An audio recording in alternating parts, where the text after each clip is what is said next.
we all fall down.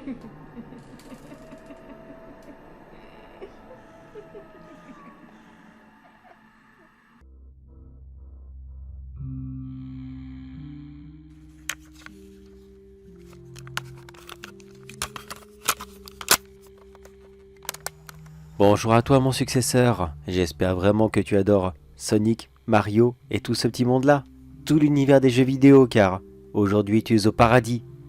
Le paradis des jeux vidéo, l'un des plus grands musées de l'histoire du jeu vidéo. Bon, petit rappel rapide, si en cas où tu ne connais pas le lieu, j'espère quand même que tu connais. Tu n'es quand même pas arrivé ici juste en disant « Bon, c'est bon, il y a un poste libre, et puis de toute façon les jeux, c'est bon, je joue à Call of Duty ».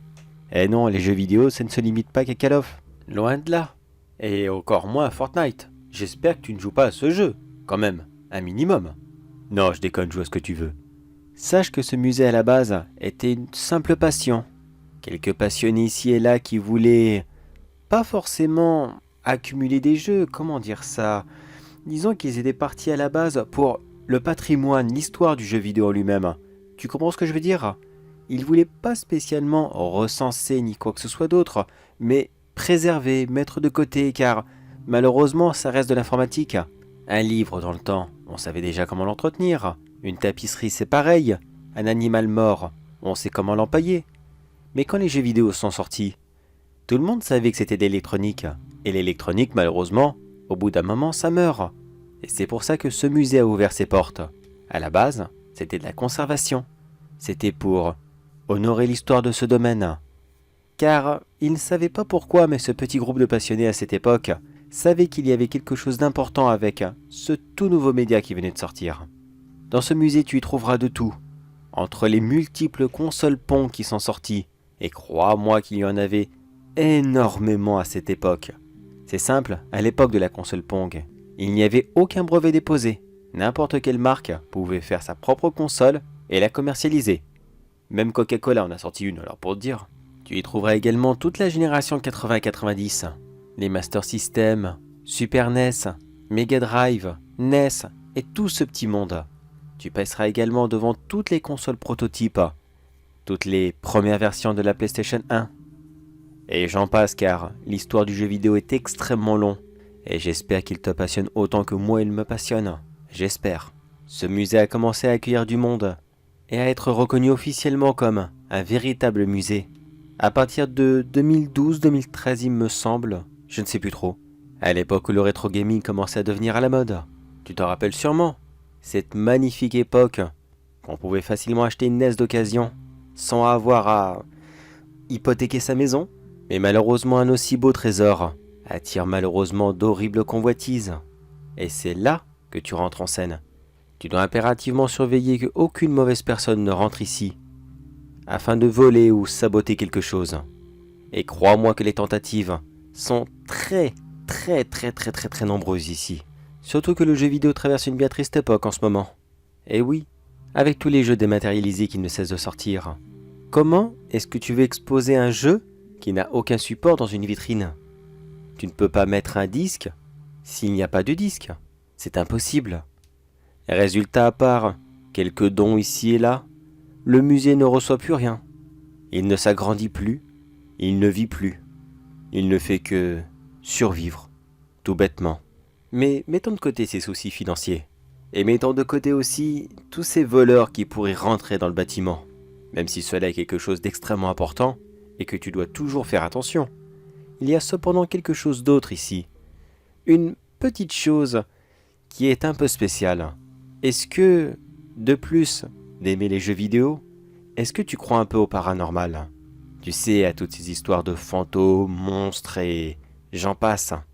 J'espère que la réponse est oui, car crois-moi que ce soir, tu vas en voir un, c'est sûr et certain. J'en parlerai après. Mais il y en a un qui sera toujours là. C'est inévitable.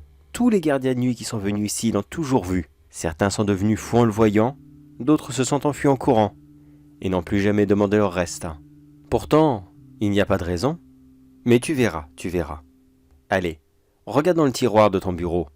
Tu y trouveras une toute petite liste. Il s'agit d'une toute petite liste de règles qui t'aideront à passer la nuit bien tranquillement. Il n'y en a pas beaucoup car cet endroit est assez serein. Enfin, je veux dire, pas beaucoup par rapport à d'autres. Mais bon, je me comprends. C'est le principal. Allez, tu es prêt? On va lire cette liste ensemble. Commence déjà à faire un petit tour du bâtiment. La première règle arrivera quand tu seras dans la salle des ordinateurs personnels. Tu sais, les ancêtres de nos ordinateurs, comme la Commodore, la ZX81, les Amiga, et j'en passe. Ce musée les conserve aussi. C'est important. Elles ont contribué dans l'histoire du jeu vidéo. C'est très important de les conserver. Règle numéro 1. Si tu vois que quelques-uns des écrans commencent à clignoter, essaye de partir le plus vite possible. Mais vraiment, si tu vois que ça commence à clignoter, va-t'en le plus vite possible. Si tu ne pars pas, tu vas te retrouver enfermé dans la pièce. Très rapidement, tous les écrans vont se mettre à clignoter les uns après les autres. Et de ceci, tu verras apparaître une silhouette. Non, tu ne verras pas son visage. Cette silhouette sera noire, et tu n'entendras qu'un rire profond à te glacer le sang. Qui est cette personne? Eh bien, ma théorie voudrait qu'il s'agit en fait d'un développeur qui aurait installé un sous-programme dans l'un de ses ordinateurs personnels. Comment fait-il pour le relancer? Ça, je n'en ai aucune idée. D'après moi, les jeux sont tout simplement maudits, et à chaque fois, ils se relancent. Attention, ne va pas me prendre pour un inculte. Ce n'est pas parce que je ne comprends pas cet ordinateur que je crois directement qu'il est maudit, loin de là. Mais regarde, il s'allume tous les 13 du mois. Et qu'importe que ce soit un lundi, mardi, mercredi, un vendredi, un dimanche, tous les 13 du mois, il s'allume systématiquement. Alors ça, si c'est pas de la malédiction, je sais pas ce que c'est. En plus, tu peux constater que la plupart de ces ordinateurs ne sont même pas branchés. Comment tu l'expliques ça? Voilà, on est d'accord, il n'y a pas d'explication. Si tu restes dans la pièce trop longtemps, il y a des chances que ce rire te monte littéralement à la tête. Et si tu n'en deviens pas complètement fou, tu auras beaucoup de chance. Alors crois-moi, le 13, essaye à tout prix d'éviter cette pièce. Et si malheureusement tu dois y passer, eh bien, cours. Cours à l'instant où tu verras ces petits clignotements car ça arrivera obligatoirement. Tous les 13 de chaque mois, ça sera obligatoire. J'espère que je t'ai pas fait peur quand même. Allez, on continue. Si ça se trouve, tu lis peut-être cette liste le 14, et du coup tu as échappé à cela. Mais attention, prépare-toi pour le mois prochain car ça va te tomber dessus. C'est inévitable. Après avoir fait le tour de toutes les consoles Pong, tu arriveras dans la salle des premières consoles. Enfin, je veux dire, les premières consoles à cartouches, NES, Master System, et bien d'autres. Oui, la génération 8 bits si tu préfères. Mais disons que je ne sais pas si tu as un humour un peu de beauf et prononcer les 8 bits, ça va te faire rire ou pas. Je m'excuse, mais je l'ai tellement entendu ça, c'est saoulant. Très saoulant. Bref, passons. Dans celle-ci, il n'y a qu'une seule chose qui pourrait apparaître. Enfin, chose. Je suis méchant, je m'excuse envers elle. Il s'agit d'une silhouette qui va sortir de l'armoire des Sega. De qui s'agit-il? Je ne connais pas son nom exactement malheureusement. J'en suis bien désolé. En fait, il s'agit d'une actrice qui avait travaillé dans un jeu de combat, où les personnes étaient simplement photographiées, puis retransmises dans la console, afin de donner des combats réalistes. Oui, un peu à la Mortal Kombat si tu veux. Eh bien cette pauvre actrice a eu un petit problème de tournage. Après malheureusement je n'ai pas les grandes lignes car elle n'est pas très bavarde. Mais tout ce que je sais c'est qu'elle a eu un accident de travail, rien de plus. Pourquoi est-ce qu'elle apparaît ici et non pas dans une autre cartouche? C'est tout simple, le musée possède l'original, la toute première. Celle qui a été codée dès que toutes les prises ont été terminées. Et tu connais l'expression, premier arrivé, premier servi. C'est la première qui a été faite, qui a malheureusement emprisonné l'âme de cette pauvre dame. Celle-ci reste bloquée, et de temps en temps ça lui arrive de sortir. Alors règle numéro 2, si tu la vois, reste aimable avec elle, fais-lui un petit coucou, et continue ta route. Non, elle te fera pas de mal. Certes, c'est un personnage de jeu de combat, tu l'as peut-être reconnu même, mais elle est beaucoup trop déprimée pour essayer quoi que ce soit. Ne va pas lui parler, de toute façon elle ne parle même pas français. Elle préfère être seule. Alors laissons-lui ça, c'est le minimum qu'on puisse faire, tu ne crois pas? Allez, continue ta route et quand tu arriveras dans la salle des 64 bits, Nintendo 64, tout ça, là par contre, j'espère que tu es vraiment, mais vraiment très costaud. Troisième et dernière règle. Oui, comme je te l'ai dit, il n'y a pas beaucoup de règles ici. Et quand tu arriveras dans cette salle, tu y verras peut-être la silhouette d'un homme qui sera assis au milieu de celle-ci. Il aura à peu près dans la quarantaine. Il restera là bien sagement à regarder tous les jeux, les scrutant les uns après les autres, comme un dragon qui surveillerait son trésor. Pourquoi est-il là et que fait-il? Eh bien, je te l'ai dit, il surveille son trésor. Sache que cette personne a dévoué toute sa vie dans l'histoire du jeu vidéo. Mais alors, chaque seconde de sa vie était intégralement consacrée aux jeux vidéo. C'était l'un des plus gros collectionneurs, l'un des plus respectés, et sûrement l'un des plus détestés. Oui, les collectionneurs de jeux vidéo se détestent beaucoup entre eux. C'est comme ça, c'est bien triste, mais c'est comme ça.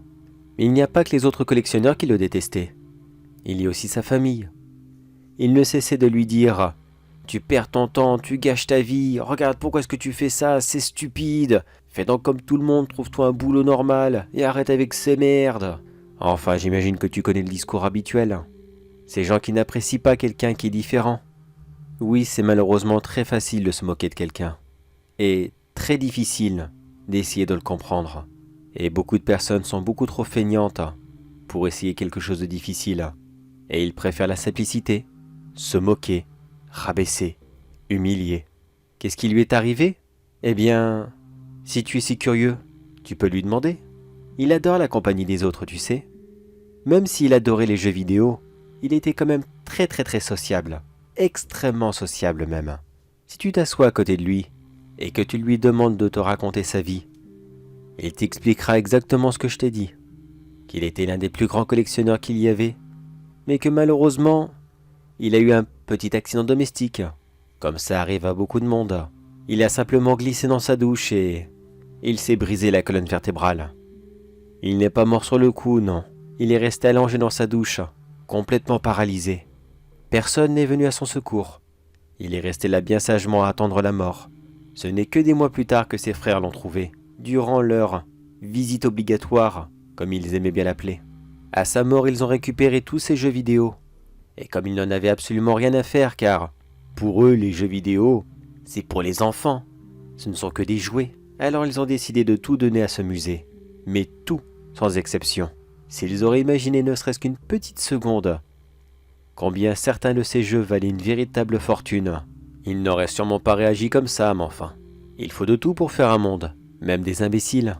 Oh non, crois-moi qu'il n'aime vraiment, mais vraiment pas sa famille. Il n'y a qu'une seule chose pour laquelle il les apprécie. Une seule. C'est que grâce à leur stupidité, sa collection n'a pas été dispersée un peu partout dans le monde, et qu'elle est restée bien groupée, afin qu'il puisse la surveiller. Et lui, ce pauvre petit homme, tu le rencontreras tous les soirs sans exception. Il se promènera dans le musée. La grande majorité des cas, il sera là, dans cette pièce. Mais tu peux le croiser n'importe où. Et là, règle numéro 3. Si tu le vois, passe un petit moment avec lui. Tu as 8 heures devant toi. Tu as largement le temps de lui tenir compagnie. Surtout si tu aimes les jeux vidéo. Crois-moi que cet homme est un puits de connaissances sans fin sur l'histoire des jeux vidéo. Mais alors, sans fin. Pose-lui n'importe quelle question. Il te répondra toujours. Et tu remarqueras qu'il aura toujours ce petit sourire aux lèvres. Oui, cet homme aime les jeux vidéo. C'est sa passion. Il adore en parler. Alors essaye de prendre un petit peu sur toi. Essaye d'apprendre. On sait jamais. Peut-être qu'à toi aussi ça te servira plus tard. Et puis même si tu t'en fiches de ça, que tu n'aimes pas les jeux vidéo, n'oublie pas que toi, quand tu rentreras chez toi, tu as de la famille, des amis, des parents. Bref, toi, tu as quelqu'un à aller voir. Lui, il n'a personne. Il n'aura jamais personne. Alors réfléchis un petit peu avant de lui dire non. Et voilà, toutes les règles sont terminées. Tu peux retourner à ton bureau et attendre que la nuit se termine. Tu vois, ici c'est pépère. À part la règle numéro 1, tu ne risques pas grand-chose. Non, je dois dire que cet endroit est assez simple. Assez cool comme petit musée. Très agréable à regarder. Mais surtout, n'oublie pas que tu dois faire attention au vol. Car ça, malheureusement, je ne peux rien faire pour t'aider. En fait, si. Bon, ça reste entre nous. Rapproche le Walkman de ton oreille, s'il te plaît. Je vais chuchoter quelque chose pour être sûr qu'on n'entend pas. Rapproche. Écoute-moi bien. Y a personne, c'est bon? Ah, écoute-moi bien. Regarde sous le bureau. Tout doucement, passe ta main sous le bureau. Regarde. Tu sens ce grand objet en bois? C'est une batte de baseball. Si tu en as vraiment besoin, utilise-la rapidement, puis redissimule-la en dessous quand tu as terminé. Mais bon, chut, je ne t'ai rien dit. Clin d'œil. Allez, bon courage à toi dans ce musée et j'espère que tu passeras de très très bons moments. Moi pour ma part, je suis parti dans un autre lieu hanté qui a vraiment bien besoin de mes services. Bon courage à toi mon successeur. Et surtout n'oublie pas que ici, certes, c'est un petit peu dangereux, certes, tu vas probablement devoir te battre au moins une fois contre des voleurs. Mais crois-moi que dans ce musée, plus jamais de toute ta vie tu ne t'ennuieras.